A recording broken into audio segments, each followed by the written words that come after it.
കേരളത്തിൽ ഒരു തിരഞ്ഞെടുപ്പ് കാലം കൂടി അവസാനിക്കുകയാണ്.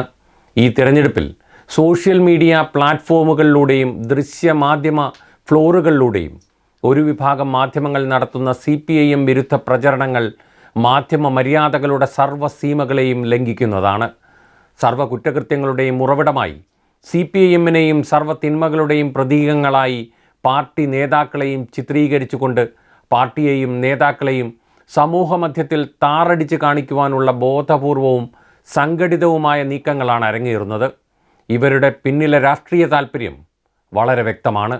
കേരളത്തിൻ്റെ സാമൂഹ്യ സാംസ്കാരിക മണ്ഡലങ്ങളിൽ ഇപ്പോഴും ശക്തമായി നിലകൊള്ളുന്ന ഇടത് രാഷ്ട്രീയവും ആ രാഷ്ട്രീയം ഉയർത്തിപ്പിടിച്ച് ജനങ്ങളെ മുന്നിൽ നിന്ന് നയിക്കുന്ന CPIMും ഉയർത്തുന്ന ജനകീയവും മതനിരപേക്ഷവുമായ രാഷ്ട്രീയ പ്രതിരോധത്തെ ദുർബലമാക്കുകയോ ഇല്ലാതാക്കുകയോ ചെയ്യുക എന്നതാണ് ഇതിനു പിന്നിലെ ആത്യന്തിക താൽപ്പര്യം. പാലക്കാട് കേരളത്തിലെ 6 ചാനലുകളാണ് വ്യാജന്മാർക്ക് വേണ്ടി കുഴലൂത്ത് നടത്തിയത്. സരിൻ എന്ന സ്ഥാനാർത്ഥിയെ മറച്ചു പിടിക്കാൻ പോലും ശ്രമമുണ്ടായി. CPM തുടർച്ചയായി 3-ാം സ്ഥാനത്ത് നിന്നിരുന്ന മണ്ഡലത്തിലെ രാഷ്ട്രീയ മുന്നേറ്റം വില കുറച്ച് കാണിക്കാനായിരുന്നു കച്ചവട മാധ്യമങ്ങളുടെ പരിശ്രമം.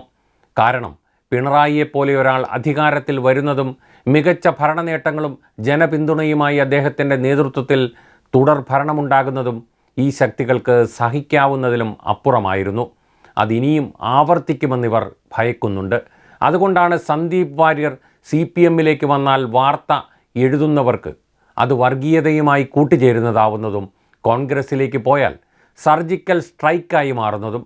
അഴിമതിയിലും അധാർമികതയിലും അക്രമത്തിലും പൂണ്ടുവിളയാടുന്ന കോൺഗ്രസിനെയും BJPയെയും അതിൻ്റെ നേതാക്കളെയും വിശുദ്ധാത്മാക്കളായാണ് CPMനെതിരെ ഒളിയുദ്ധം നടത്തുന്ന ഇരുട്ടിൻ്റെ ശക്തികളായ മാധ്യമങ്ങൾ അവതരിപ്പിക്കാറുള്ളത്.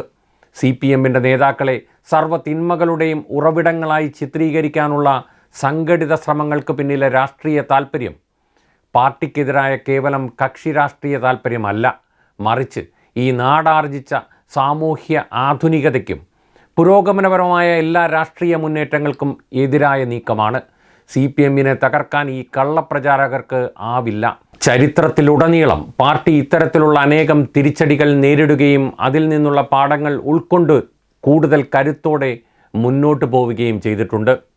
മാർക്സിസം എന്ന മാനവികതയുടെ ഉജ്ജ്വല പ്രത്യയശാസ്ത്രത്തിൻ്റെ കരുതലും ജനകീയ പിന്തുണയുടെ കരുത്തും കൈമുതലായിട്ടുള്ളിടത്തോളം കാലം ഈ പ്രസ്ഥാനം അജയ്യമായി ഇനിയും വിജയപാതയിലൂടെ മുന്നോട്ട് പോവുക തന്നെ ചെയ്യും.